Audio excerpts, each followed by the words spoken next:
รู้แหมกระทะจะไหม้ค่ะมาเร็วมาเร็วหมดเลยไหมหมดแล้วแหละรู้ระวังมันกระเด็นนะ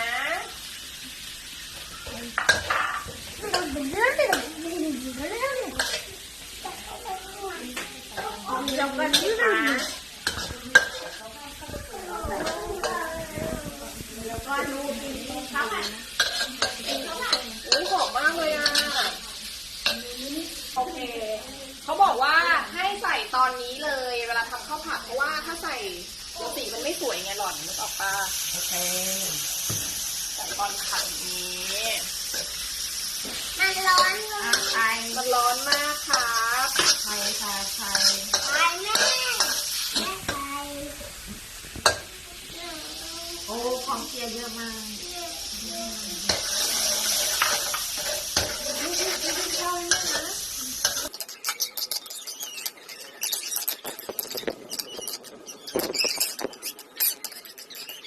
ใครยิ้มให้เย เดี๋ยว อะ เราข้าวให้แม่หน่อยเร็วพี่สายเอาเลยพี่สายจะยืมให้แม่พอดี แยกกันแล้วแยกกันแล้ว เอาหมดเลยไหมป้าหมดเลยอู้จะกินหมดไหมเนี่ย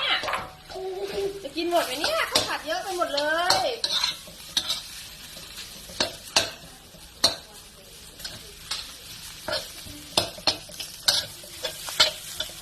หอมไหมอ่ะพี่สายฟ้าหอมป่ะ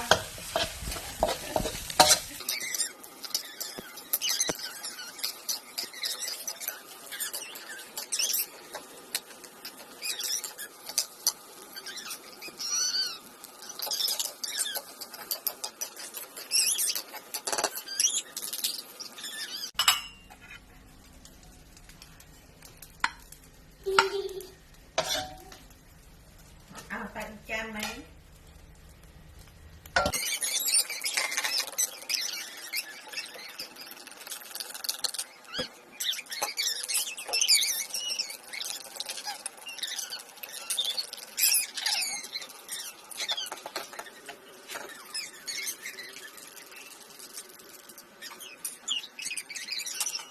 แบ่งกันนับ1 ถึง 10แบ่งกัน1 2 3 4 5 6 7 8 9 10อ่ะต่อไปพี่สายฟ้า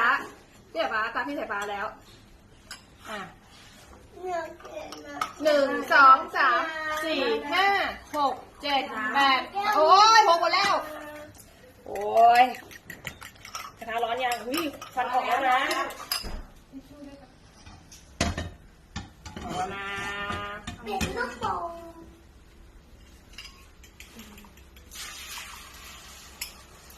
โอ้ทำไข่เจียวขาดทุนไป5 บาท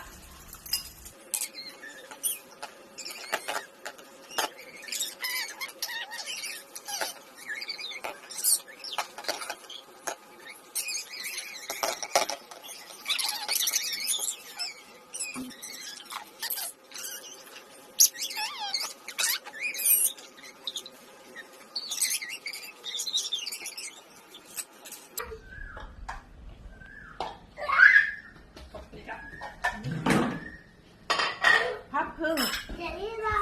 ฝากเก็บหน่อยยังไม่ได้ใช้ แล้วหรอ เสร็จแล้วลูก กระดูกได้ยัง เอานั่นแหละพับพึ่งตักใส่จาน ใจเจียว ว้าวน่ากินมากปะ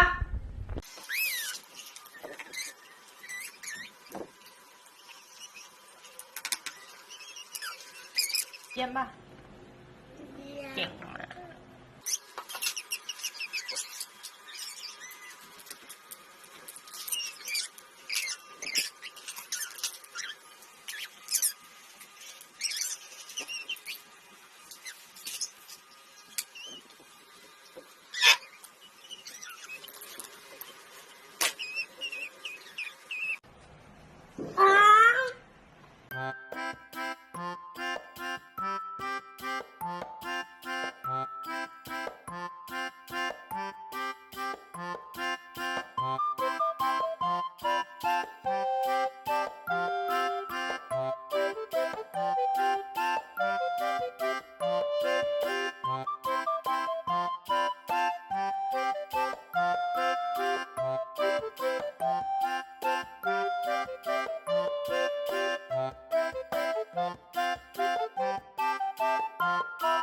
Thank